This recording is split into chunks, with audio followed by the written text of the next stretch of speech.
द्वितीय विवरण 30 पर्व मु तुम सम्मुखें ए जो आशीर्वाद और शाप थोइली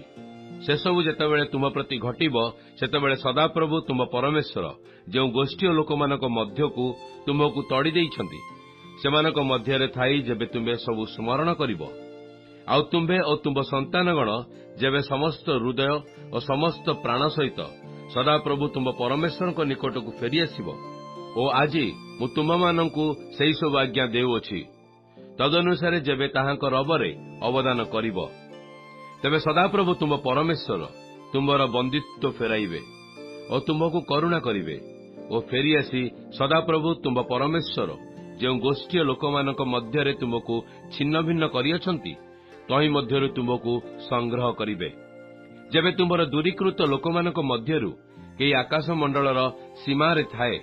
तेबे सदाप्रभु तुम परमेश्वर सेठारु ही तुमको संग्रह करिवे और सेठारु तुमको नहीं आसिबे पुणी तुम पूर्वपुरुष माने जो देश अधिकार करथिले सदाप्रभु तुम परमेश्वर सेई देश को तुमको आनिबे और तुम्भे ता अधिकार करिवो आउ से तुम्भर मंगल करी तुम पूर्वपुरुष मानक अपेक्षा तुम मानक संख्या अधिक वृद्धि करिवे पुणी तुम्हें जेपरी आपणार समस्त हृदय और समस्त प्राण सहित सदाप्रभु तुम परमेश्वर को प्रेम करिवो एथिपई सदाप्रभु तुम परमेश्वर तुम हृदय और तुम वंशर हृदय सुन्नत करिवे तईरे तुम्हें बंचिबो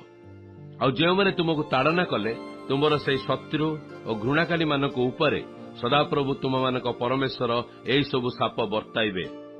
आउ तुम्हें फेरी आसी सदाप्रभु रबरे अवदान करिवो और आज ताहांकर जे समस्त आज्ञा तुमको आदेश करूअछि ता सब पालन करिवो जेबे तुम्हें एही व्यवस्था पुस्तक रे लिखित सदाप्रभु तुम परमेश्वर को आज्ञा और विधि सब मानिबाकू और ताहांक रबरे अवदान करिवो तेबे तुम्हें अपना समस्त हृदय और अपना प्राण सहित सदाप्रभु अपना परमेश्वर प्रति फेरिब तेबे सदाप्रभु तुम परमेश्वर तुम मंगलार्थे तुम हस्तकृत कर्म तुम शरीर फल और तुम्भ पशु फल और तुम भूमि फल तुमको बधिष्णु करिवे जेहेतु सदाप्रभु तुम पूर्वपुरुष मानक ठारे जेपरि आनंद करथिले सेपरि तुम मंगलार्थे से पुनर्बार तुम ठारे आनंद करिवे आज मु तुमको जो आज्ञा देउछि ता अतिरिक्त कठिन नुहे किबा दूरवर्ती नुहे ता स्वर्गरे नाही जे तुमे कहिबो आमे माने जेपरि ता पालन करिवु एतिपई किए आम मानक निमंते स्वर्ग को जाई ता आम मानक निकट को आनिबो ओ आम मानक सुनाइबो किबा ताहा समुद्र सेपारी रे नाही जे तुमे कहिबो आमे माने जेपरि ता पालन करिवु एतिपई किए आम मानक निमंते समुद्र पार होई ताहा आम मानक निकट को आनिबो ओ आम मानक सुनाइबो मात्र तुम पालनार्थे से वाक्य तुमर अति निकटरे तुम मुखरे और तुम हृदय अच्छी देख आज मु तुम सम्मुखें जीवन और मंगल पुणी मरण और अमंगल रखिली आज मु सदाप्रभु तुम परमेश्वर तुम मानक प्रेम करने को ताहांक पथरे चलवाकू और ताहांक आज्ञा और विधि शासन पालिबाकू तुमको जो आज्ञा देउछि ताहा कले तुम्हें बंचिब और बधिष्णु हेब पुणी जो देश अधिकार करने को जाऊछ तहींरे सदाप्रभु तुम परमेश्वर तुमको आशीर्वाद करिवे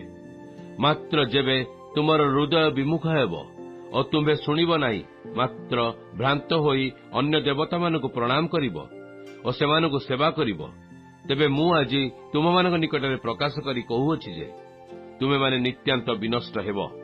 तुमे माने जेउ देश अधिकार करिया पई जर्दन पार होई जाऊछ तहींरे तुमे माने आपण मानक दिन बढ़ाइब नाही मु आज तुम मानक प्रतिकूल रे स्वर्ग और मर्त्य को साक्षी करी कहूछि जे मु तुम सम्मुखें जीवन और मरण आशीर्वाद और अभिशाप रखिली ए निमंते तुम्भे और तुम्भर वंश जेपरि बंचिब एथिपई जीवन मनोनीत कर अर्थात सदाप्रभु अपना परमेश्वर को प्रेम करने और ताहांक रबरे अवदान करने और ताहांक ठारे आसक्त हेबाकू मनोनीत कर कारण से तुमर जीवन और दीर्घ परमायु अटंती ताहा कले सदाप्रभु तुम पूर्वपुरुष अब्राहम को और इसहाक को और जाकुब को जो देश देवाई शपथ करियछंती तहींरे तुम्भे वास करिपारिबो।